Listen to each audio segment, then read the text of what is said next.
Yeah, hello everyone. I'm very happy to be here, and for the beginning I would like to invite you to help that energy that is quite centered in our head area right now, maybe because we have heard a lot so far, we've been inspired a lot so far, help that energy to sink deeper or spread again into our bodies. And this is also how we help inspiration sink deeper actually into our system. So for that, you can stay seated, and for that we simply use our hands and we run over our face or our head as you like. And then our neck, like very gently. And our shoulders, you can do it with both hands, of course. I cannot do that so good. And then our arms, and really feel the touch. Our chest, our belly, the back, and the sides of our torso, and the legs. And then slowly straighten up again. Feel your feet on the ground. Feel your hands. Yeah, welcome back. Yeah. So far, I've enjoyed this conference a lot. There are so many wonderful, also like-minded people here around, and now there's another level of challenge added, obviously.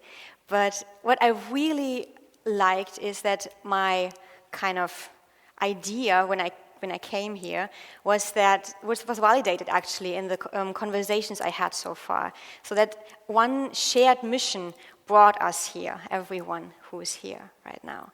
And this mission is, as positive psychology practitioners, or maybe someone of you are striving to become a positive psychology practitioner, and all of us who are interested in positive psychology are actually on the mission or the motivation of making this world a better place. And there is evidence rising that's actually more about saving the world than it has been so far.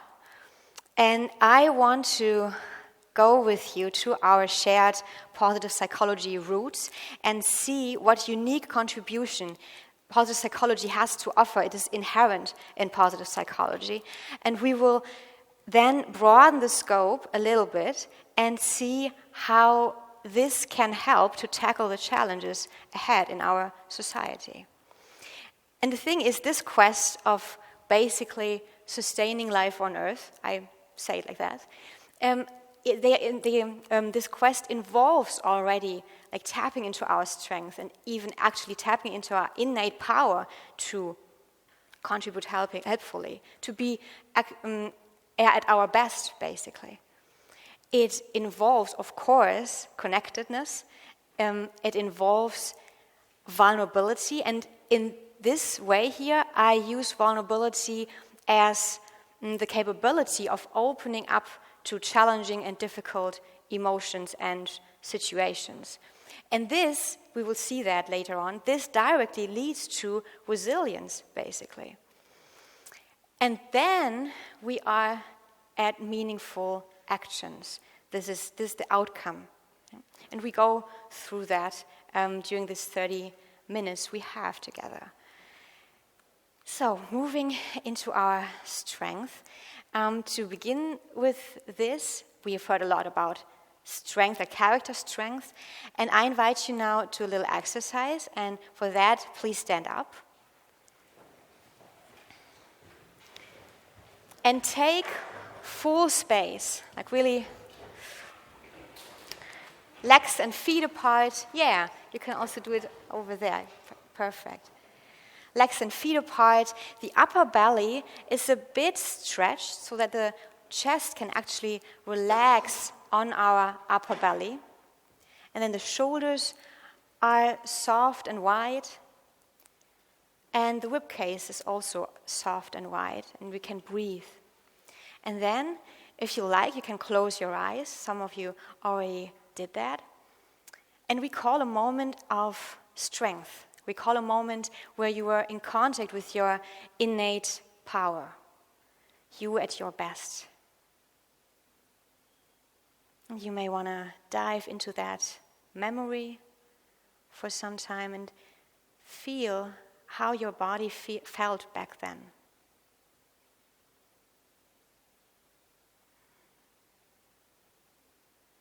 And now let this positive feeling inside of your body, let it arise again. Allow your innate power that is also there right now to become active inside of you. Maybe you get a felt sense of it. And then, still in contact with this innate power, and still with closed eyes, if you like, I have 2 questions for you. The first one is, how do you already use this innate power to make the world a better place?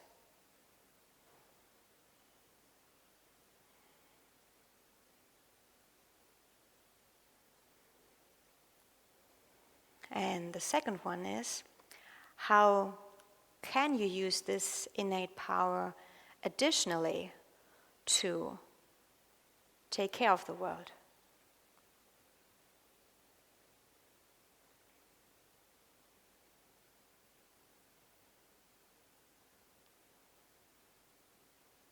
Great, and then in your own pace, end this little exercise and get back to your seats.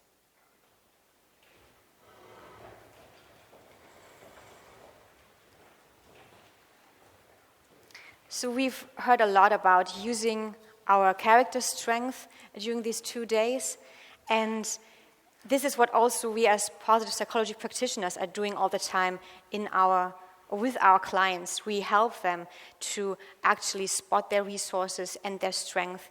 We help them to build self-love, and we help them to actively use their gifts and also to unfold them further where it's necessary. We had this wonderful talk about the balanced use of strength yesterday.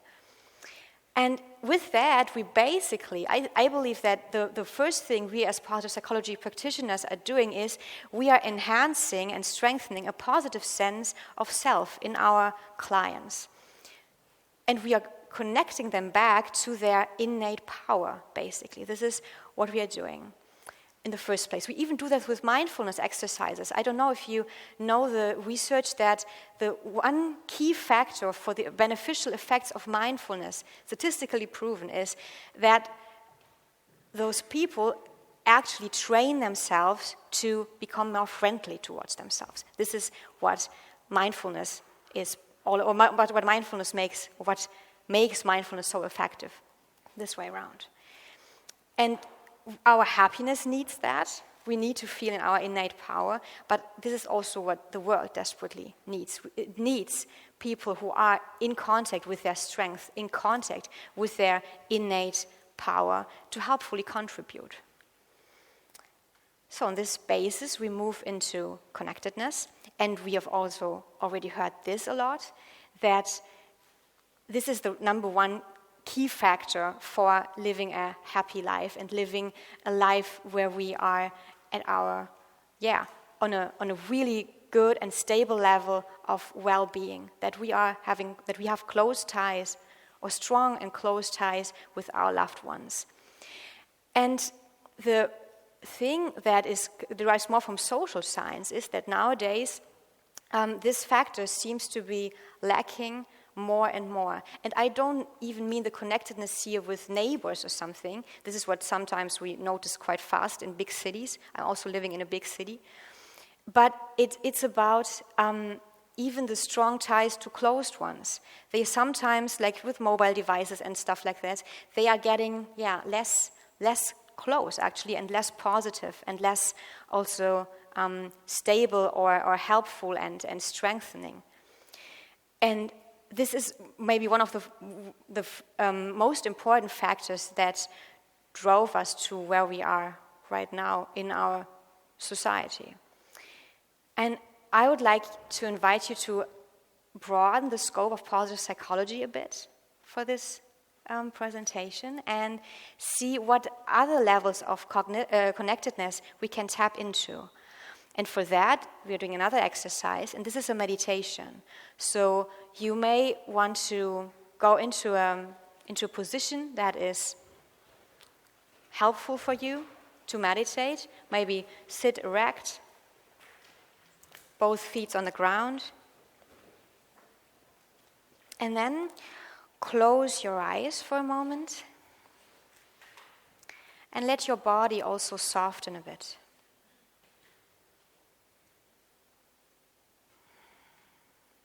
And then, without any effort, bring your awareness to the natural movement of your breathing. And if you like, you can see or feel how your chest is rising and falling.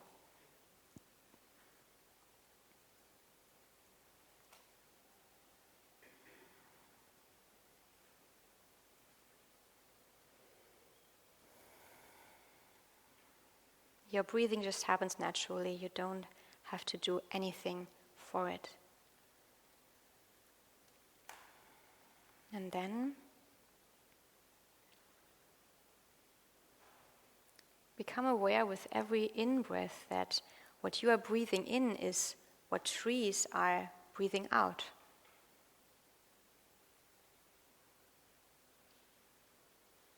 And what you are breathing out is what trees are breathing in again, or absorbing.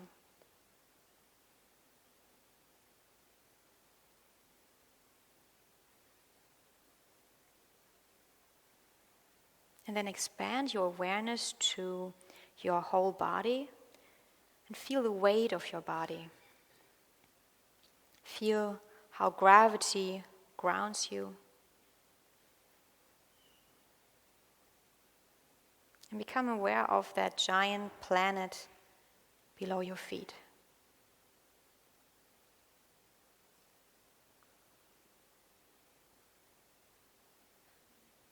And then become aware that what you had for lunch is actually becoming you right now. All these nutrients are transformed into new cells, basically, in your body. And everything you ate derives from earth.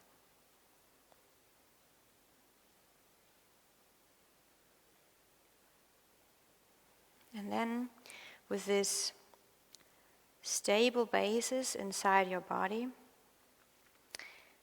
broaden or open up to the vast field of conditions, the conditions that allow you to experience this very moment.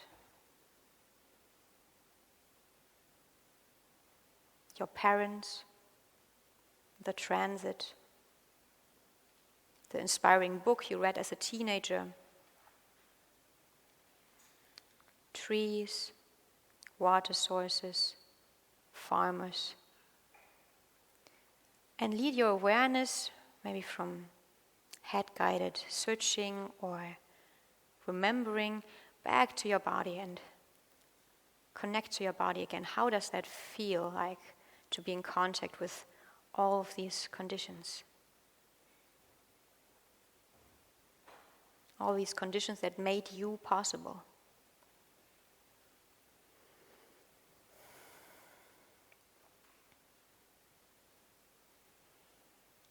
Okay, and then connect to your feet again. Feel the stable ground below you. And end this exercise in your own pace. So this is what our happiness needs. We need to feel connected. And the world also needs us to wake up to the fact that we are basically unable to be not connected. We are inherently connected every step we go, basically. And when we are aware of that, we are in abundance versus lack. And this gives rise to gratitude, to awe, to all those positive emotions we have also tapped into during this conference and have seen what importance they have and hold. We feel related and secure versus isolated and afraid. And this, of course, is a totally different ground and basis for our actions, basically. Yeah. Our actions will differ a lot if we are acting out of connectedness or if we are acting out of fear, for example. So the world needs us to be in contact with our connectedness. And meaning means to be, or is defined as feeling and being part of something bigger than oneself. And we already tapped into this with the last exercise, feeling as part of something bigger. And when we have this in mind, or when we are connected to something bigger, then we may ask, what effects does this action have or has that I take? What effect does this action has on me? What effect does this action has on others? And here we are in this beautiful research of positive psychology, where random acts of kindness or good deeds are already proven to enhance our well-being, even reduce social anxiety in people who are dealing with that. And when we are putting our hearts into that action, we and others are benefiting even more. And we may call this win-win actions or win-win decisions. And again, I invite you to broaden the scope of positive psychology right now and ask the question, what effect does this action has on nature? And here we are arriving at what I termed the win-win-win decisions. And later, when I talked with Harvin Chu, the former minister of happiness of Bhutan, I was happy to see that actually he is already applying this very principle in his program for school. In the school programs for students, for school students. And he's, I think around 10 years ago, he started to teach students how to take care for themselves, how to take care for others, and how to take care for nature. And when I went into this win-win-win principle, it struck me that basically those beneficial behavior for the environment, as we term it, or those behavior that is termed as being beneficial for the environment, is actually in the first place, like the vast majority of them, are in the first place beneficial to ourselves. And I will give you some examples of that. So, for example, riding the bicycle or the public transport. We see a lot of bicycles being ridden here around in Utrecht, and this is lovely. And the thing is, what you first notice, like what happens first when you go out to your bike or to the bus nearby, you get more fresh air and you get some movement or even exercise. And this not only benefits health, it also benefits happiness a lot, and it benefits your cognitive ability, your cognitive function actually. And then others, like colleagues, loved ones, clients, will benefit from you being happier, balanced, more balanced inside, but also being more flexible and more able to deal with challenges or conflicts that may arise. The next example is eating plant-based or more plant-based food. And I'm sure you have heard about this health beneficial effects. Yeah? But actually there are also long-term studies that show that people who are reducing their meat consumption are getting happier over a 6-month period of time compared to those who didn't. And they did it voluntarily, of course. And then also those who you cook for will also benefit from those effects on happiness and on health. And then and yet another quite different example, spending less money on things and more money for others or for experiences.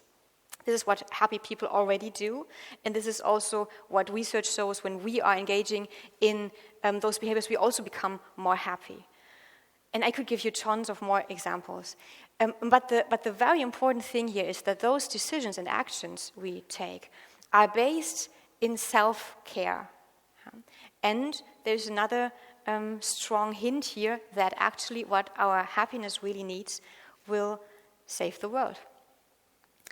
And I want now with you to move into to the basis of those decisions or actions, these meaningful actions. How do they arise? How do they occur? What do they need? And for that, I will say a little bit about the second wave of positive psychology. We've heard a lot about it already, yesterday, for example. And in the second wave of positive psychology, we are actually including negative emotions and so-called negative emotions, and including unwanted experiences in our awareness, and we learn to helpfully deal with them. We also learn how to feel them, actually, to open up to them. And this is what we as positive psychology practitioners are also helping our clients to do. We first help them to cope more helpfully or effectively with those challenges. And then what happens is that those challenges, and also especially the emotion itself, lose a bit of their scare. And then our clients are more able to open up to them, to actually feel them, and to hold them also. And then even better or more helpful coping can arise. And here we see that vulnerability, like the capability of opening up to negative experiences, is actually building resilience. So when I allow myself to be vulnerable, resilience can arise. Okay, so for these meaningful actions to occur, we basically need to look at what is happening around us, not only inside, but also around us. And we need to actually to take the courage to actually let us touched deeply by what we find. And the thing is, if we don't do that, what happens is that we, first of all, are less powerful. The thing is, when you are suppressing strong emotions, but also lingering emotions, when you're suppressing fear or anger, they are like highly activating emotions, then you don't have the energy of that emotion, but you also use a lot of energy to suppress it. And you cannot be in your full power, you cannot be in your wholeness. Then the second thing is, we also become less happy. The thing is, when we try to avoid those negative experiences or those unwanted emotions, we actually numbing ourselves to feeling those emotions, and we can't numb ourselves selectively. So we also numb ourselves to positive and pleasant emotions that we want to experience. This is how it works. And the thing is, what struck me extremely was when I talked with two friends of mine who are working with psychopaths in quite a different area, but they both are dealing with those individuals in their professional life. What they both find is that those individuals are not in contact at all with their emotions. So they are numbing themselves in perfection to all the range of their emotions. They are very good in perceiving the emotions of others, but they cannot feel their own emotions. So, and I think, like when you observed yourself a bit or others, I did observe myself a bit. When I'm getting stressed, then my behavior tends to be or becomes uncaring or more uncaring, more cold, and more ignorant. Of course, we are talking about small shifts maybe, but this is what the tendency that we are going into. So the thing is, when we are numbing ourselves to unwanted experiences, we also become more psychopathic. And what I'm doing sometimes and the thing is, it starts with not wanting to feel these negative emotions. This is where it starts. And when I catch myself in not wanting an emotion, a challenging emotion, I say to myself, Nathalie, you're in a psychopath again. And that helps a lot. Yeah. So, and still it can be quite frightening to open up to what is happening in our world right now, opening up to this destruction that is going on. And in July, I led a wonderful happiness trainer training. One of the participants is even here. Yay. And it was such a wonderful first day, and the second day was also cool, but at the first day I felt so fresh, so serene, and so joyful afterwards. And then I stumbled across an article, and this article stated that the Arctic ice shield is melting 10 times faster than it was predicted in the worst case scenario of environmental development. And what happened here, I was definitely in contact with my innate power on this day. And when I later found this article, I was able to actually opening up to this information, to let this pain flood me, basically. And it wasn't anger, it also wasn't fear that came up. It wasn't even despair. It was actually grief that came up. Grief for the abundance of life that we find around still. And that might decrease. And I talked about it with friends this very evening. I shared it, or I tried to share it. And what I found was that they got very worried about me. They were thinking that I would run into depression or into apathy or something. But the thing is, the opposite was happening. While this pain was, it was quite physically tangible also, to feel that grief. And what happened was that I got more clear, I got more determined, I got more aligned also. And with that, I got also more, stronger.